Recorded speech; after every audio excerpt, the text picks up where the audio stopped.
संगमनेरमध्ये जनतानगर या ठिकाणी हरिभक्तपरायण बाळकृष्ण महाराज करपे यांच्या पुढाकारानं अखंड हरिनाम सप्ताहाचं आयोजन करण्यात आले। राज्याचे महसूल आणि खार जमीन मंत्री बाळासाहेब थोरात यांनी शनिवारी सायंकाळी या सप्ताहाला सदिच्छा भेट देऊन कीर्तनाचं श्रवण केलं।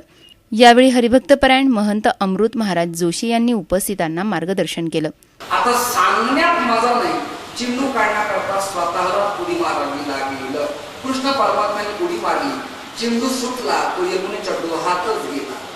कृष्ण परमात्म्याने छलांग लावली आणि यमुनेच्या डोहात कृष्ण परमात्मा गेले। तुम्ही मला प्रश्न विचारा, मी उत्तर देईन, कृष्ण परमात्मा डोहात खाली का गेले? नेता आणि संत समाजाच्या तळागाळात गेल्या विना प्रगतीचा चिंडू हातात येत नाही। हे भागवतातून सांगा। मग परमात्म्याने चिंडूवर काढताना कालिया अडवा, कालियाला समजावून सांगितलं, कालिया तिथं निघून गेला। यमुनेच्या डोहात पाणी झाडाच्या फांद्यानं फुलालं, पूर्ण बाजूला काढलं, निथळ स्वच्छ वाहणारं पाणी आलं आणि कृष्ण परमात्म्यानं समृद्ध निर्मल ग्राम योजना आणि जलस्वराज्य प्रकल्प गोकुळवासियांच्यासाठी राबवला।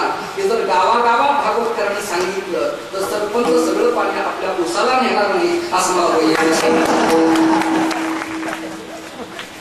सिद्धांत तोच आहे। धन्य त्याची माता, धन्य त्याचा पिता। ऐका, मेवाडची मीरा, गंगाखेडची जना, आपेगावातली मुक्ता, अहिल्यादेवी होळकर, जिजाऊ या स्त्रियांनी राष्ट्र घडवलं याचं भान तुम्हाला मला असावं।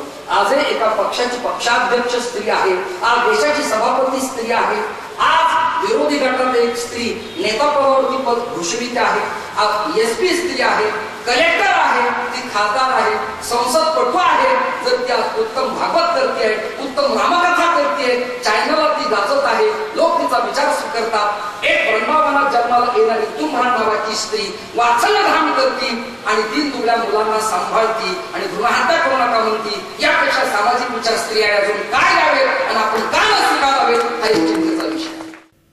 जोशी महाराजांनी आपल्या कीर्तनातून स्त्री शक्तीचा महिमा कथन केला।